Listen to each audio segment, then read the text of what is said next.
turn to page 23, no 23, chapter 23. That is page 176. And we tonight will be talking about the subjunctive mood.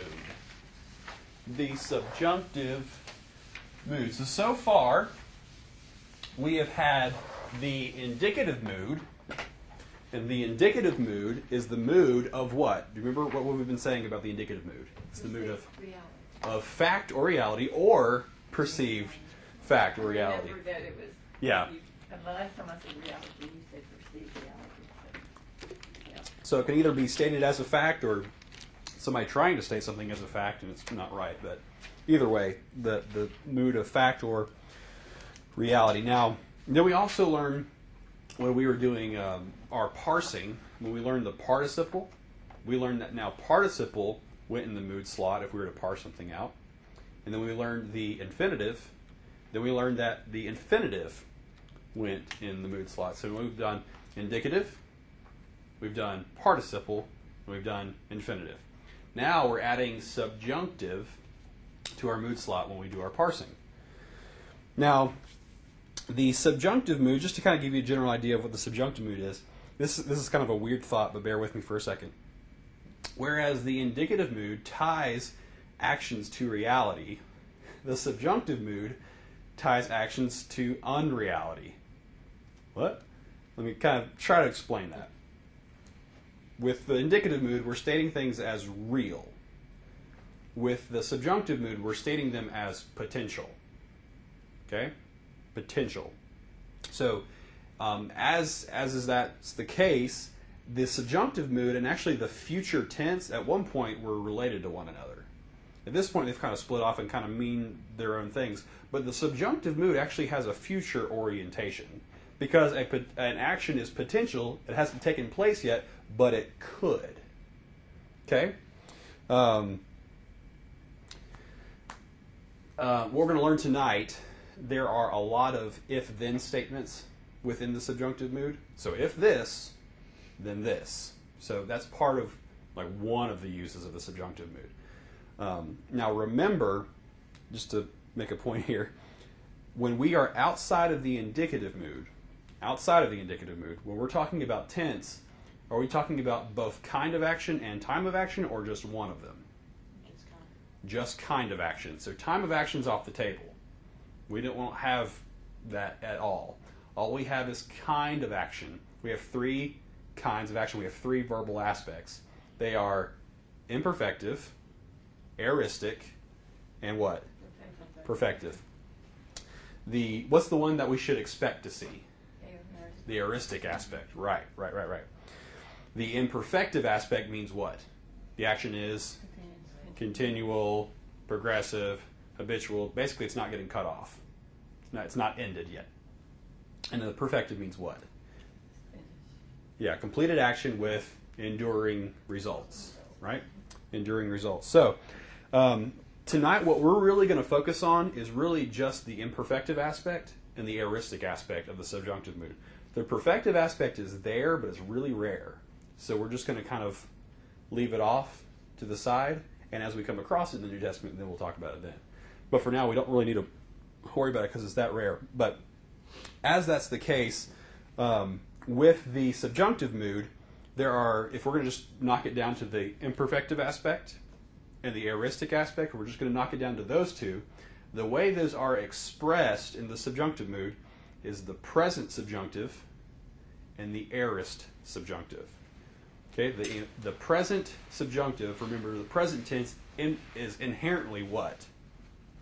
What tense? Imperfective. So they didn't need to have an imperfect subjunctive. The present took care of that for them. Because remember, we're not talking about time of action. We're only talking about kind of action. So the present tense, present subjunctive takes care of the imperfective aspect, the durative aspect. So the aorist subjunctive then takes care of what?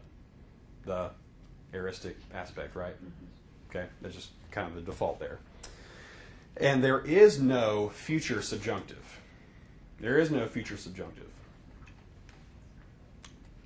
So we have the present subjunctive, which has imperfective aspect, the aorist the aorist subjunctive, which has aoristic aspect, which is also the to be expected default tense in Greek. So we should see that happen more. And then we have the perfect subjunctive, but it's rare that we're not going to look at it tonight. I'm going to write on the board here the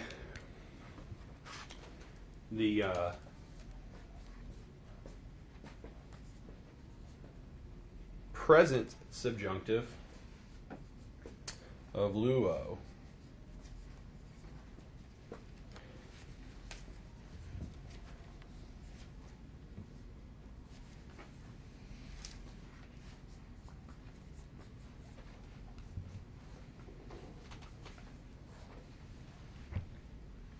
Okay, it goes like this.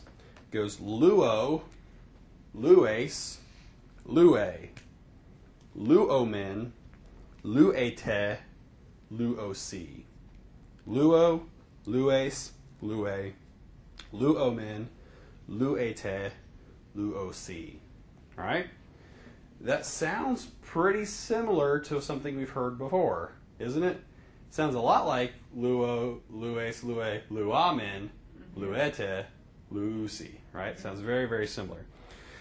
Well, the first one is exactly The first one is exactly, so that's going to be a context issue. Is it subjunctive? I was wondering if Is it subjunctive or is it some accent indicative? mark was Now, the missing. good news is with subjunctive moods, oftentimes there's a trigger word. A word will show up, and so you know the verb to follow. It's going to be subjunctive. That's usually helpful. Not always the case, but sometimes. So essentially what we see here is there's a lengthening of these connecting vowels, a lengthening of the connecting vowels. Or the, if you want to call that the neutral morpheme. But, and it's really easy to spot. So, but the thing is this is why we've been a stickler. How do you pronounce that by itself?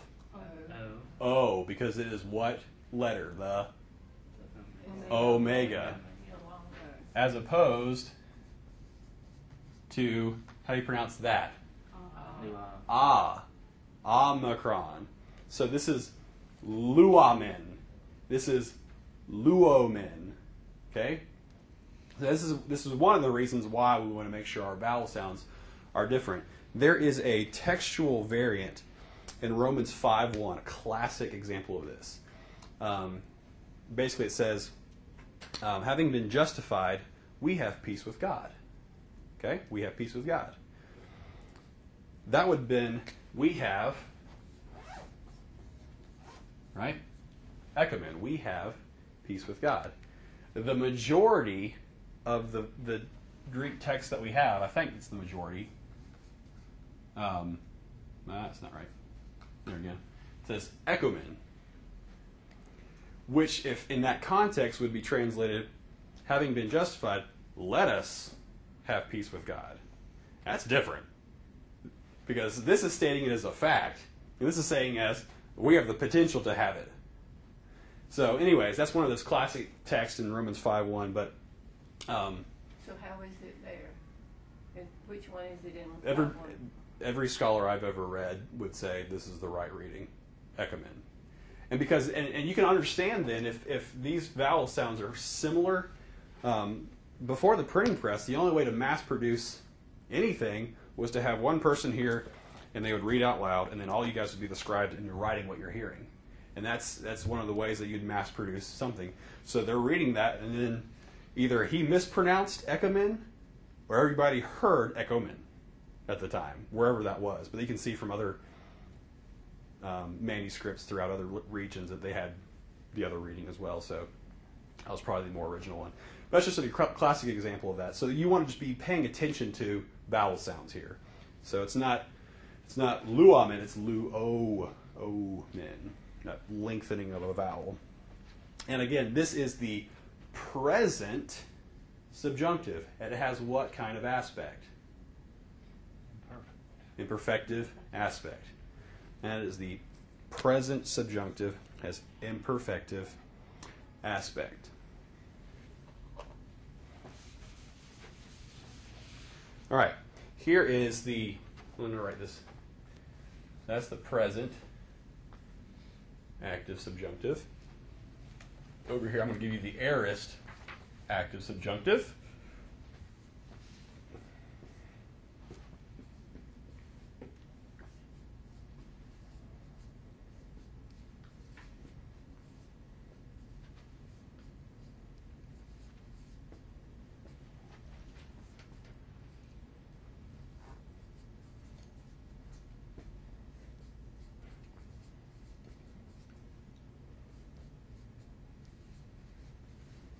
Okay, so we have luso, luces, luce, lusamen, lucete, lusosi. Lusosi. With or without the movable nu. Okay. Tell me what you're thinking right now, because I know you're thinking something, aren't you? It changed the alpha to an homophone. I'm thinking this, though. What do we usually call that? The future. The future time morpheme. But what did I say up front? What tense do we not have in the subjunctive? Future don't have We don't have a future. We only have present, aorist, and perfect. So this is a shortened version. That's of what I sa. was getting at. Yeah. But that's, but with the endings there, it looks like they took that I and, Mhm. somehow made it. Mhm. They just dropped it. Okay. So it was a sa, but it's just the sigma now. Because there is no future subjunctive, there isn't one, because in some sense all subjunctives are kind of future anyways, future-oriented. The sigma there is a shortened version of sa, so this tells us it has aoristic aspect. So this is the aorist subjunctive, aorist active subjunctive. And normally what we've seen with so we've seen this before. We've seen elusa, right? Elusa as the first person singular aorist of luo. Remember that? So we loosed, or not we loosed, I loosed, sorry. I loosed. This was called the what? Past time morpheme. What was the key word in that? Not past, but time. What are we not looking at with the subjunctive in tense? Time. So that's why you don't have in front of these, you don't have any of the epsilons. Because time is not an issue for us here. So that's why there's no, well, I guess the book also calls it an augment. But the past time morpheme is not there because there is no time of action.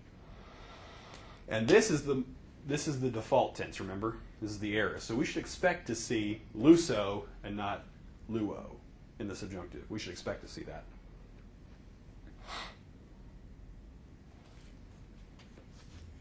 And we haven't translated any of this yet, by the way. I don't know if you've really noticed that. I did. We haven't translated any of this yet because there's lots of different uses for the subjunctive. So we're going to get to that in just a few minutes. But before we do that, let's look on page 178. Actually, sorry, turn on 177 real quick. 77. So he gives you in that first column, bottom of 177, the forms of the subjunctive. He gives you in that first column luo, lues, lue, luomen, luete, luosi. So those are the present active. Then we've got the present middle passive subjunctive. Luomai, lue, luetai, luomitha, lueste, and luontai. Luontai. All right, so those are the endings we've seen before, right? Nothing new. All right, turn the page. There's the aorist active again. Luso, luces, luce, lusamen, lucete, lusosi. Aorist middle.